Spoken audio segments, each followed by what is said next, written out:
Sarah Cooper's Netflix special is a surprise for October dedicated to Trump. If Sarah Cooper's Netflix special were secretly an avant-garde commentary on the challenge of making comedy in and about the year 2020, it would be a huge success. Instead, it's more likely what it appears to be on the surface: a star-making vehicle that stalled out in the driveway. Although Everything's Fine certainly does capture some of the horror of going about your life in a uniquely terrible year, it is ultimately just about what you might imagine out of a Netflix special from the president's chief lip-syncer. Prior to 6 months ago, Cooper was a comedian and former Google employee with a modest Twitter following. Best known for her satirical books 100 Tricks to Appear Smart in Meetings and How to Be Successful Without Hurting Men's Feelings. Then the president suggested people inject disinfectant in their bodies to combat COVID-19, forever altering the trajectory of Cooper's life. In that moment, she was moved to film herself alternately lip-syncing and reacting to the infamous bleach injection press briefing. Little did she know that she'd captured viral lightning in a bottle.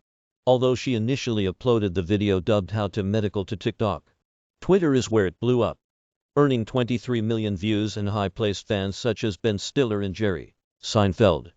Further videos inevitably followed.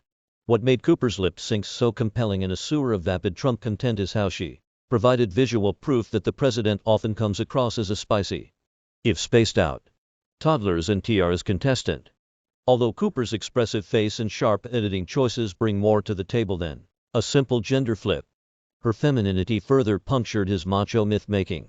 Considering that Trump is a malfunctioning fountain of syntactic wackiness, gobsmacking fabrications, and pathological braggadocio, Cooper was never hurting for material.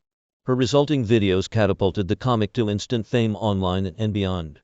In short order, she racked up several profiles in glossy publications, millions of Twitter followers, a guest hosting gig on Jimmy Kimmel Live, and even an appearance at the Democratic National Convention back in August. Cooper quickly went from positioning herself as a leading figure in resistance comedy to having Democrats tout her as an arrow in their quiver against the incumbent candidate. When Trump announced plans to shut down TikTok late in the summer, her fans playfully speculated that it was a bid to block the service from disseminating more Sarah Cooper videos. The excitement around Cooper has now boiled over into anticipation for her biggest, boldest offering yet, a Netflix special.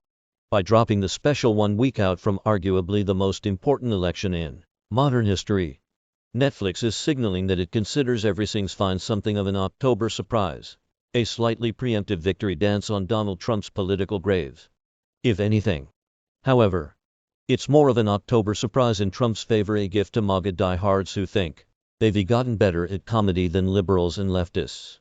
The concept of the special is that, ever since the spring of 2017, Cooper has anchored a morning news show called Everything's Fine, and that having to pretend the titular phrase is true is getting to her.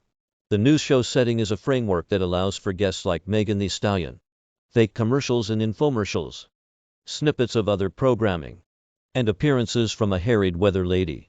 Many possibilities abound. Few of these vignettes really connect, though. There's a Q in on QVC sketch, because both of those things have QS in them. Jane Lynch plays a Karen whom we know is a Karen because she is uncomfortable with Cooper's blackness and is also named Karen. A sketch featuring John Hamm assumes that Cooper's fans have more than a glancing familiarity with the MyPillow guy and his whole deal, and have been champing at the bit to see him taken down a peg. The jokes occasionally hit notes as mystifying as they are unsatisfying. Like the special altogether, many have a rushed, unfinished feel, as though time and safety constraints dictated the terms in which they were conceived and executed. Perhaps that's exactly what happened. It would explain why the lengthy list of amazing comedy minds in the writer's room, Natasha Lyonne, Paula Pell, Coley Scola, Jake Fogelnest, and Rudolph, among others, turned in something rather beneath their collective talents. All the sketches are essentially like so many garnishes around the real meat of this dish, Cooper's lip syncs. Over the course of the special's 47 minutes, she offers many different kinds of lip syncs, from many different eras of Trump, with higher production values that tend to chip away at the simplicity that made them funny in the first place. By the time we get to the climactic lip sync of the Notorious Access Hollywood tape, with Helen Mirren as Billy Bush and Jonathan Van Ness as a woman he and Trump are ogling it as.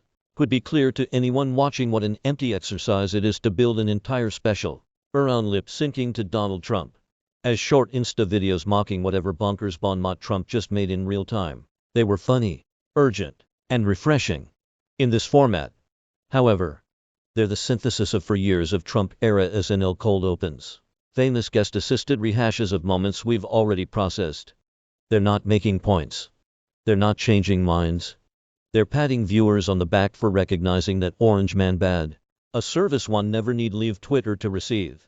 In one telling scene from the special, Donald Trump is ostensibly watching the Everything's Fine show and tweeting about it live. It's clear how much Cooper and her collaborators want to manifest this sketch into reality, fulfilling the prophecy of those fans who thought Trump might be threatening TikTok just to take her down. They want Trump to call Cooper a third-rate nobody who is very unfair and mean to him, thus advertising her special to his 88 million Twitter followers and potentially the Fox News viewership. And finally proving, on the eve of his potential re-election no less, that Sarah Cooper lives rent-free in Trump's head. As of this moment, however, Trump has never tweeted about or publicly mentioned her once. There's no indication has even thought of her at all. It's doubtful this special will change that, or anything else.